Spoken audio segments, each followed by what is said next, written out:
Tengo la suerte, me cabe el honor de presentar a una compañera y amiga, una colega de militancia, diría yo, del proyecto de Compolíticas. Para quienes no conozcáis a Lucía Benítez, ella es profesora titular acreditada del Departamento de Comunicación Marketing del área de Comunicación Visual y Publicidad de la Universidad de Cádiz, donde ha venido desarrollando su carrera docente, compartida con la actividad como periodista y realizadora audiovisual de Canal Sur, la televisión pública autonómica, y ha venido desarrollando una intensísima labor, que es el tema que nos ocupa, sobre redes digitales, procesos de migración en espacios o iniciativas como el Aula del Estrecho de la Universidad de Cádiz, trabajando especialmente en África, aunque también en América Latina, tema de apropiación de las nuevas tecnologías, procesos de formación y capacitación de la ciudadanía digital en torno a las nuevas tecnologías y con varios proyectos de I+D, además, en el Plan Nacional de la Agencia Española de Cooperación, con estos temas que son vitales y que normalmente cuando hablamos de ciudadanía digital se consideran menos, es decir, la dimensión social o de socialización de competencias y capacidades instaladas con las nuevas tecnologías justamente para plantear alternativas de resistencia, de participación y de ciudadanía de la población. Así que, sin más preámbulo, tiene la palabra Lucía Benítez. Muchas gracias al profesor Sierra por esa presentación que parece que tiene palabras mayores. Quiero comenzar también dando las gracias al Congreso por darme la posibilidad de traer aquí temas que a veces quedan secundados o quedan en segundo orden cuando se habla de movimientos sociales, cuando se habla de la participación ciudadana y que son temas de género. Y también quiero dar la enhorabuena a mis compañeros, a José Candón y a David Montero por la excelente organización del Congreso. Bien, os voy a contar aquí una experiencia que estamos desarrollando de cooperación para el desarrollo, de comunicación para el desarrollo, que es un proyecto que a lo largo del tiempo atraviesa diferentes países. Os traigo aquí un poco la iniciativa que hemos desarrollado en Marruecos, que es la única que ha terminado hasta el momento. Partimos de la base de que crear un espacio propio para la comunicación en las mujeres es absolutamente esencial si realmente queremos atender al conjunto de los derechos humanos y al derecho de la comunicación como una expresión de ellos, ¿no? Porque, tal y como decía McBride, para que se puedan ejercer los derechos, el primero, el principal, el necesario es el derecho de la comunicación, ¿no? Por ejemplo, la Asociación para el Progreso de las Comunicaciones sí ha desarrollado 15 principios feministas de Internet, pero es un tema que queda normalmente secundado, queda olvidado. Esos 15 principios se pueden resumir en 3 áreas clave que son necesarias para una Internet feminista: el acceso a la tecnología y la reducción de la brecha digital, la agenda específica de género y la participación de las mujeres en movimientos sociales. Así que, por ejemplo, ignoramos muchas veces cuando hablamos de la primavera árabe la participación de las mujeres en cuestiones tan puntuales y quizás con un enclave cultural mucho más cuestionables como podría ser el videoactivismo, ¿no? Tanto en Túnez como en Egipto, muchas mujeres fueron protagonistas del videoactivismo y también fueron las que llamaron a los hombres a salir a las calles cuando explosionó la primavera árabe. Este, por ejemplo, es un vídeo en el que está protagonizado por mujeres alrededor del movimiento 20 de febrero, que es la expresión marroquí de esa primavera árabe. Ay, perdón. Es que, perdón, anterior. Aquí, ahora.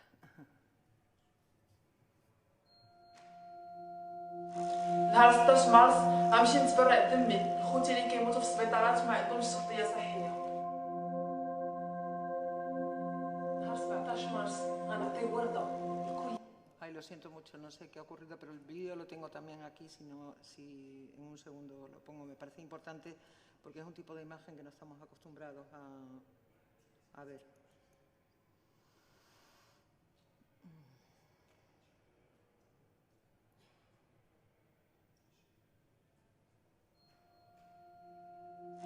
نهار 16 مارس غنمشي نتبرع بدمي لخوتي اللي كيموتوا في السبيطارات ما عندهمش تغطيه صحيه. نهار 17 مارس غنعطي ورده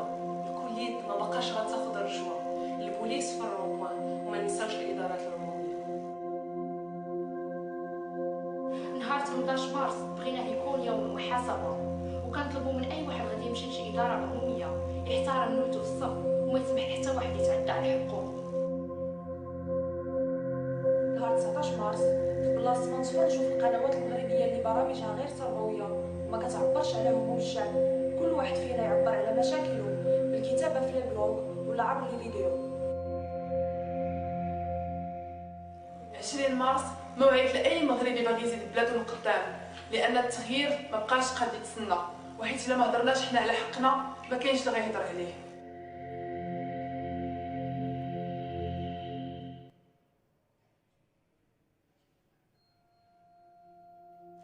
نهار 16 مارس غنمشي نتبرع دمي لخوتي اللي كيموتوا في السبيطارات وما عندهمش تغطية صحية. Hemos visto una muestra de cómo se genera ese activismo digital en Marruecos y cómo es también una imagen muy poco conocida de la participación de las mujeres en el contexto de las movilizaciones sociales y de los movimientos de ciberactivismo, ¿no? Junto a eso hay que recordar cuál es el contexto de los medios en Marruecos. El control de las comunicaciones es absoluto por parte del Estado porque la comunicación en sí misma no se considera un derecho, sino se considera parte del ejercicio del poder estatal. Así que la libertad de expresión muy reciente y aparente queda cuestionada permanentemente. Por ejemplo, desde hace unos meses hay un movimiento social muy fuerte en la zona de Al Hoceima, la española Alucemas, en el que hay un movimiento social que se está negando y que todas las movilizaciones han terminado con detenciones y, por supuesto, los periodistas que han informado sobre ellas también, ¿no? No hay prácticamente medios participativos ni medios alternativos. La televisión es estatal y es una televisión que fundamentalmente la única información que facilita es la agenda del rey y las visitas del rey. Frente a eso y frente a esa situación en la que se entiende que la comunicación es del Estado, quizás porque nunca hubo una capacidad tecnológica en los inicios de la televisión en Marruecos para la cobertura nacional, empezaron a entrar con muchísima fuerza televisiones satélites durante muchos años de corte occidental, pero fundamentalmente a partir de 2003 eran televisiones árabes, liderado por supuesto el fenómeno por Al Jazeera. Bueno, pues junto a eso voy a recordar también el contexto cultural, porque me parece muy importante, dado que es un proyecto de género. Este sería el mapa cultural del mundo, que es una encuesta que se hace anualmente desde hace más de 30 años y en la que se establece cuáles son los valores y entre qué valores oscilan los distintos países, ¿no? Desde los valores tradicionales o los ligados a la supervivencia hasta los valores más racionales o más de autodeterminación, ¿no? O de autoexpresión. Si os fijáis, Marruecos precisamente está en un lugar en que tanto la tradición como la supervivencia tienen demasiado peso sobre las cuestiones cotidianas y, por supuesto, sobre la situación de las mujeres. Por eso nos planteamos este proyecto, el proyecto Género, Tecnologías e Innovación Social, pero nos lo planteamos con una agenda oculta de género. A través de los derechos digitales, las mujeres tendrían oportunidad de conocer el ejercicio de la comunicación, las posibilidades que eso les otorga, así como también conocer los derechos digitales les daba también el acceso a los derechos de género. Es un proyecto que se ha gestionado entre la Universidad de Cádiz, el Aula Universitaria del Estrecho y la Université Abdelmalek Saadi. El proyecto lo hemos planteado de esta manera porque nos parecía muy importante que esas habilidades, el uso de las tecnologías y las prácticas comunicativas permitieran irse acercando a los procesos de igualdad, no solamente en el conocimiento, sino también en el acceso al trabajo, que es un tema de gran discriminación, y también a la independencia económica, que es una de las razones por las que las mujeres marroquíes finalmente tienen muchas dificultades en la agenda feminista. Y se planteaba así precisamente porque estos son los valores de Marruecos en índices de desarrollo humano. Vemos que la tasa de escolaridad es muy baja, la tasa de analfabetismo es impresionantemente baja y, sobre todo, por la incidencia de las mujeres en los ámbitos rurales. Sí es cierto que en los últimos años el número de mujeres en las universidades es superior al de los hombres, pero es un fenómeno que también responde a un cambio social en el que no hay oportunidad para emplear a esas mujeres y los matrimonios se han retrasado por el desempleo que tiene el país, ¿no? Así que la tasa de actividad femenina es muy baja y en cuanto a las mujeres participando en tecnologías, en ciencia o en representación política, hay que reconocer que tampoco está muy lejos del caso español, ¿no?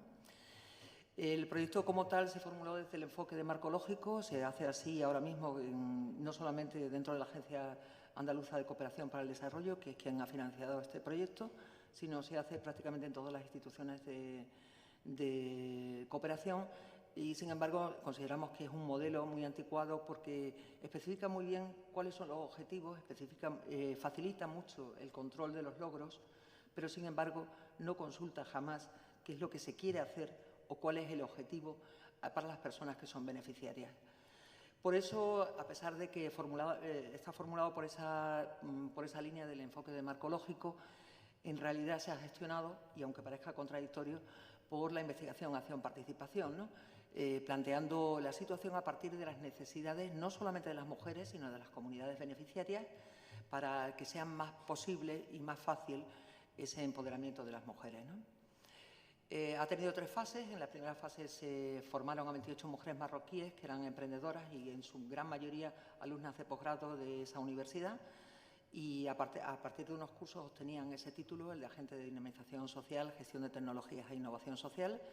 Luego hubo una segunda fase en que estas mujeres se acercaban a distintos colectivos, a comunidades locales, a asociaciones, para generar un proyecto de transferencia a partir de los conocimientos adquiridos y según las necesidades de esas comunidades. Y en la tercera fase se producía esa transferencia de formación, ¿no? Rápidamente vamos a ver que estos han sido los contenidos de los cursos iniciales de las primeras beneficiarias. Luego había una formación práctica con dinámicas grupales, una evaluación de los trabajos en conjunto que les permitía adaptar esos talleres a las necesidades de esas asociaciones, ¿no? A través de una metodología en la que iban también desarrollando por la investigación, acción, participación. Finalmente, el número de talleres, estos son algunos de los ejemplos que salieron de esos talleres, fue muy superior, concretamente el doble de lo que en principio estaba planteado en el proyecto. Incluso en algún caso se produjo un proceso de transferencia que resultó muchísimo más multiplicador porque hubo quien demandaba esos cursos, a pesar de que no estaban inicialmente contemplados entre las personas beneficiarias, y a su vez siguieron transmitiendo esos conocimientos a otros colectivos. Al final, estas mujeres sacaron como conclusión que habían aprendido mucho de su experiencia de formadoras, que habían detectado cuáles eran sus dificultades respecto a la comunicación, valoraron las posibilidades de participar en el desarrollo local y en los movimientos asociativos y han concluido que realmente es muy importante que los jóvenes participen en el desarrollo local, ¿no? El proceso ha sido todo participativo y, por último, os comento cuáles han sido las conclusiones desde el punto de vista de la evaluación. Se ha realizado según las 2 metodologías y resulta muy coherente, eficaz, necesario y de un alto valor respecto a las estimaciones iniciales. Pero ya hablando de una forma más sencilla, podemos decir que la evaluación ha estado participada por todo el mundo, que la opinión ha sido en general satisfactoria respecto a la formación inicial, que también hubo muy buena acogida por parte de las organizaciones civiles de esos talleres y se ha generado con posterioridad un fenómeno en que las organizaciones, de una forma excepcional, se dirigen a estas mujeres porque tienen un conocimiento específico en tecnología y en comunicación que necesitan y que, al no estar contemplados como beneficiarios en los primeros talleres, pues les han seguido contratando para que les faciliten esa transmisión del conocimiento. También han aprendido esa importancia del desarrollo local y de esa forma colaborativa de hacer un diseño multiplicador que ellos lo llaman cascada de formación. También hemos detectado esa necesidad y oportunidad del proyecto. Hemos editado un manual bilingüe del proyecto que servirá para los proyectos que van a continuación, porque en estos momentos vamos a iniciar el proyecto en Túnez y estamos cerrando el diseño del proyecto en Senegal, que será para 2018. Uno de los fenómenos curiosos que se produjo durante el proyecto fue una conexión perfecta y muchos ámbitos donde se reunieron las instituciones universitarias, los docentes, las mujeres que se habían formado y todas las comunidades de desarrollo local. Es una forma de que desde la sociedad se alcance, desde la universidad se alcance la sociedad civil, que en ocasiones no viene siendo posible o al menos no es real, ¿no? A modo de resumen, os pongo un vídeo, si es que esta vez se ve desde aquí. No, lo siento. Lo siento, no sé cuál es el problema de compatibilidad, pero alguno hay. Lo tengo de todas formas aquí por si acaso. Es muy corto.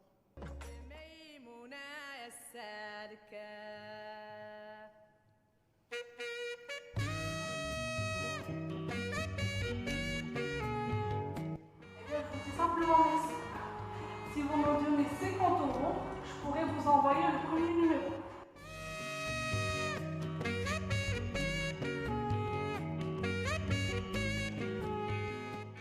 Et si je peux décrire cette formation en quelques mots, alors je dirais qualité, développement, enrichissement et motivation.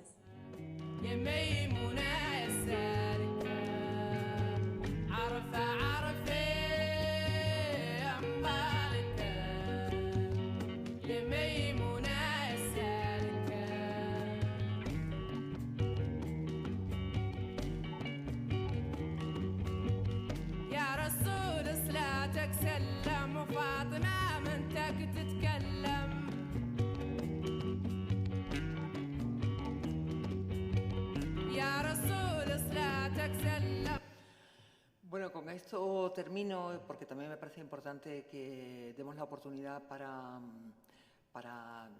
preguntar, comentar o cualquier otro tipo de tema que consideréis necesario. Si tenéis preguntas o si queréis conocer algún detalle de la intervención o de cómo se ha ido, cómo se va transfiriendo a otros países con otras claves culturales diferentes y con otras claves en relación al contexto. Recordar que hay que registrar para los compañeros que nos están siguiendo por streaming, si tenéis el micrófono y abrimos turno para el diálogo.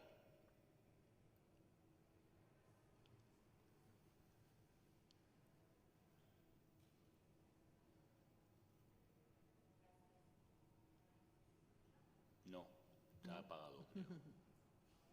¿Sí? Ah, ya, listo. Bueno, gracias.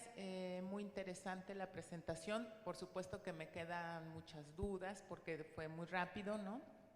Supongo que más adelante hay una página en donde podemos ver con detalle, pero me gustaría saber dos cosas.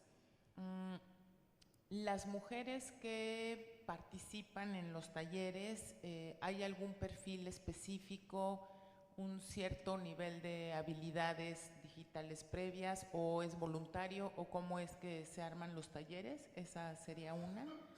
Y hablaban en el mapa que nos has puesto, aparece América Latina también y me gustaría tener un poco más de información sobre si este proyecto están teniendo vínculos con algunos países en América Latina y cómo se está dando. Por favor. Bueno, los talleres no necesitaban, al igual que tampoco se les exigía a las beneficiarias en primer orden, es decir, a las alumnas de máster y emprendedoras, una cualificación específica en temas digitales no se les exigía. Precisamente la formación iba alrededor de eso.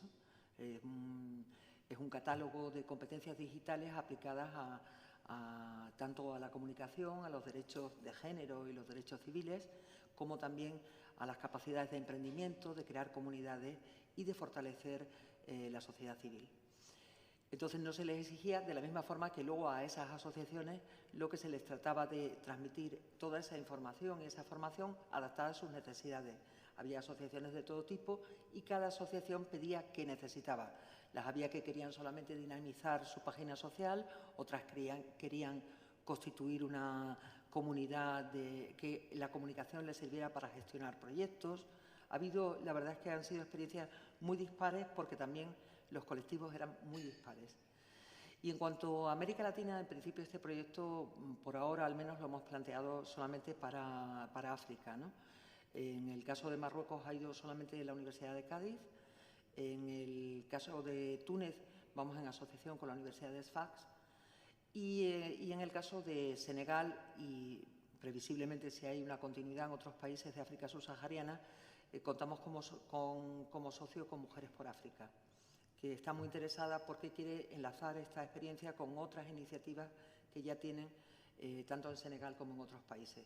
Incluso también tienen un centro en Nador con el que quieren conectar el proyecto de Marruecos con una iniciativa tecnológica de desarrollo rural para el que tienen dotación, pero no tienen realmente actividades y quieren surtirlas de aquí, ¿no?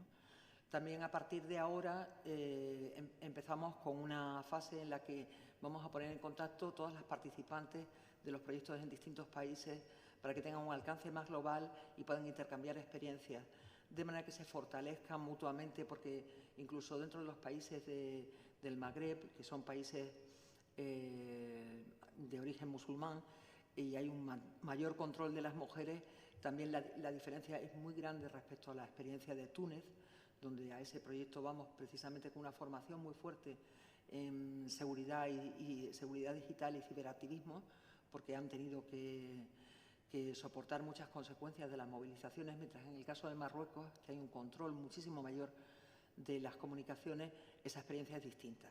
En el caso, por ejemplo, de Senegal, vamos a aplicar muchos conocimientos de tecnología móvil y de aplicaciones, porque el uso en África subsahariana de Internet y del mundo digital es siempre a través del móvil, ¿no? No tenemos pensado esa conexión con América Latina, pero sí es verdad que hay una inspiración original de este proyecto en un proyecto que investigué hace años en Ecuador, que era un proyecto que financió la Agencia de Cooperación Española para el Desarrollo, en la época en que Ecuador tenía muchísimas mujeres migrantes, porque prácticamente el 90 o el 95% eran mujeres, fundamentalmente en España, ¿no? Y se hizo un proyecto muy interesante porque también tuvo un diseño desde abajo hacia arriba, de tipo bottom, de manera que, atendiendo a las necesidades de esas mujeres, se construyeron contenidos para emisoras de radio comunitarias en América Latina y algunas emisoras de inmigrantes aquí en España. Pero lo más interesante que tenía ese proyecto era y era alrededor del año 2000-2001, que permitía la oportunidad de que esas mujeres pudieran hablar con su familia todos los días. Y entonces era francamente difícil que eso pudiera ocurrir. Lo hacían a través de Internet, pero fue una experiencia que les incentivó muchísimo para hacerse con una capacitación digital destacada, de manera que a su regreso a Ecuador se convirtieron en líderes de comunidades rurales y en zonas donde había, como Salinas de Guaranda, etcétera, donde había muy poca... había una pérdida de población, había mucha emigración, se han fortalecido e incluso ha aumentado ligeramente la población en función de proyectos de artesanías, proyectos locales, rurales, que han comercializado en algunos casos a través de Internet. También es importante que una de las consecuencias que yo ligo a ese proyecto en concreto son dos que me parecen muy importantes para el caso de Ecuador. Una fue el derecho de la comunicación, que ha sido uno de los estandartes de las políticas de Ecuador durante los últimos años y donde destaca notablemente. Y el otro, los índices de igualdad de género, que aunque Ecuador me parece que en estos momentos está en el puesto 21 a nivel internacional, dentro de los países americanos es el segundo después de Estados Unidos. Y yo lo ligo personalmente después de esa experiencia y de ver qué ocurrió ahí, cómo las mujeres participaron a través de la migración y de la comunicación como un elemento importante de desarrollo. Yo lo ligo con esa experiencia, sobre todo si además se hace un análisis transversal de género para el caso por ejemplo, de la recepción de las remesas. No es lo mismo cuando esas mujeres enviaban el dinero obtenido en la inmigración a sus maridos que a sus madres. Es decir, si la persona destinataria de las remesas era una mujer, había una componente social muy grande en la que todo el mundo salía hacia adelante y era muy diferente el patrón respecto a cuando el destinatario de las remesas era un hombre. No solamente por investigaciones hechas en Ecuador, sino en otros países latinoamericanos, es casi una regla fija. De nada. ¿Más intervenciones?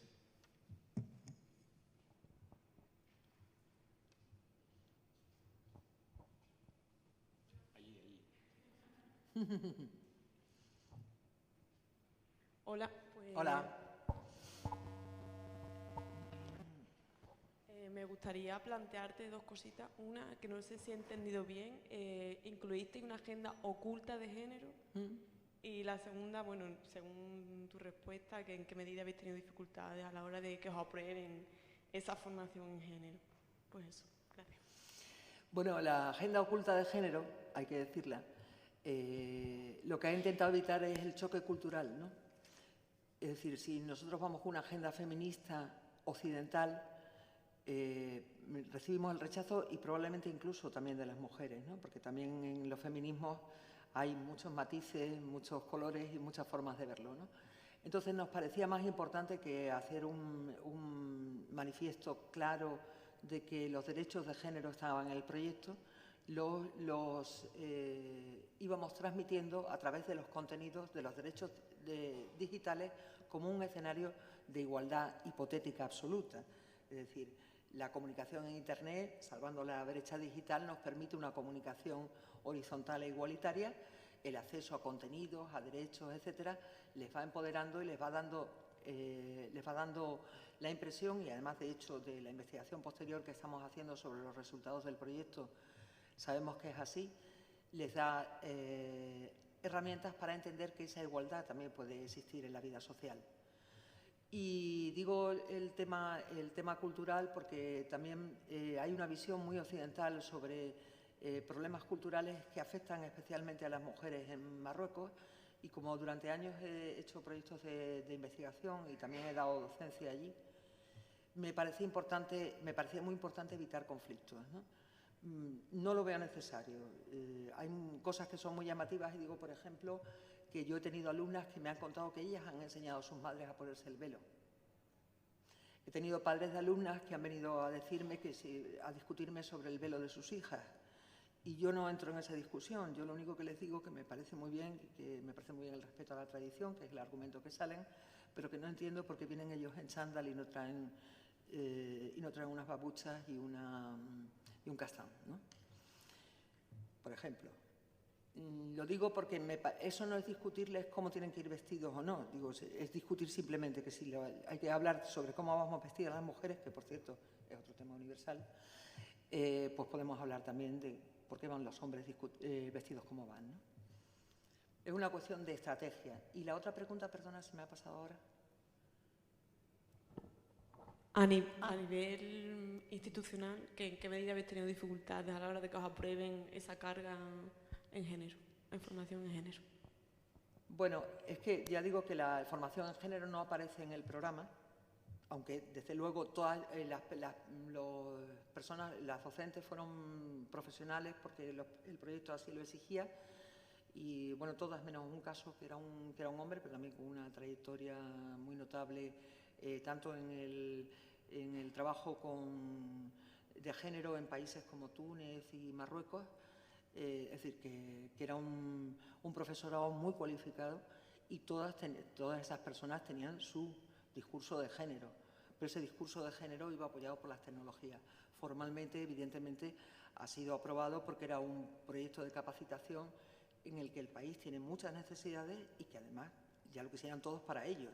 De hecho, lo que aquí se ha desplegado es una especie de proceso de envidia en que otros colectivos, bien tanto alumnos de otros másteres, etcétera, han querido que esa misma formación se les diera a ellos, o asociaciones que también han venido exigiendo eso, ¿no? Entonces, dificultades en este tema no hemos tenido, pero yo creo que también hay que ser un poco inteligentes a la hora de plantear cómo intervenimos en el desarrollo. No tenemos por qué ir con una idea prefijada, ¿no? Tenemos que dar cabida a distintas sensibilidades y a distintas visiones culturales, porque no hay ninguna necesidad de cuestionar eso cuando se trata de mejorar las condiciones de vida de las mujeres. Sí, por aquí. En la tercera fila. Hola, yo quería preguntar sobre cómo han trabajado la investigación, acción, participación. ¿Qué reto supuso hacer eso, teniendo en cuenta la lógica del marco lógico en la que estaba escrito el proyecto? Y Sí, ¿qué retos supusieron, qué dificultades, qué se gana haciendo ese tipo de investigación? Bueno, pues la verdad es que primero hay un rechazo o al menos un cuestionamiento inicial que siempre he tenido sobre el enfoque del marco lógico, ¿no? Porque me parece que como metodología, una metodología de los años 60, que en cooperación no es adecuada, porque claro, yo puedo poner en el papel lo que quiera, los objetivos que quiera, con unos indicadores que luego resulten y se cuadra todo, pero bueno, ¿hasta qué punto esa experiencia luego se traslada a la vida de las personas? Esa es la pregunta, ¿no? Entonces, precisamente por esa idea, ¿no? ¿Qué mejoraría tu calidad de vida? ¿Qué te permitiría acceder a un puesto de trabajo? ¿Qué te permitiría conseguir una independencia económica? ¿Qué te permitiría el reconocimiento social respecto a tu participación política o ciudadana? Respecto a ese tipo de preguntas, respecto a las cuales comienza la investigación, ¿no? Y bueno, es un proceso interesante porque a pesar de que ya digo que llevo años trabajando en Marruecos y un país que conozco, siempre descubres cosas y descubres cosas desde otra perspectiva y descubres necesidades que muchas veces están ocultas, ¿no? Entonces es un proceso más lento y bueno, es muy participativo también, pero es un proceso muy interesante. Bueno, me preguntabas también la dificultad respecto al enfoque de marco lógico, en la coherencia, ¿no? Bueno, como en el enfoque de marco lógico están desarrollados los objetivos y los objetivos estaban expresados de una forma y con unos valores de género muy importantes relacionados, pero con logros como el empleo, como la capacidad económica, como la autonomía, más de carácter quizás que ciudadano empresarial. Y está hecho por salvar los objetivos de enfoque de marco lógico. Sin embargo, luego los objetivos y el desarrollo y las necesidades detectadas son mucho más sociales y eso se ha visto en el fortalecimiento de equipos de trabajo que han nacido de la cooperación. Es decir, entre las propias alumnas ya empezó a haber grupos de cooperación y luego también lo han generado respecto a las comunidades donde impartían los talleres. Y al final se ha creado un tejido en el que unos se asisten a otros y, por ejemplo, una de las alumnas ha hecho una página web en la que trata de dar salida y comercialización a productos e iniciativas de otras compañeras. Asociaciones han participado en la promoción de esas páginas o de esos contenidos, etcétera. Entonces ha habido una implicación muy social y muy femenina. Es decir, ha habido, la verdad, en todo el proyecto ha habido poquísimos hombres, curiosamente. Es decir, las asociaciones finales que eran beneficiarias de los talleres no se les exigía que fueran asociaciones de mujeres, pero curiosamente había poquísimos hombres. La última intervención para dar paso a la mesa redonda.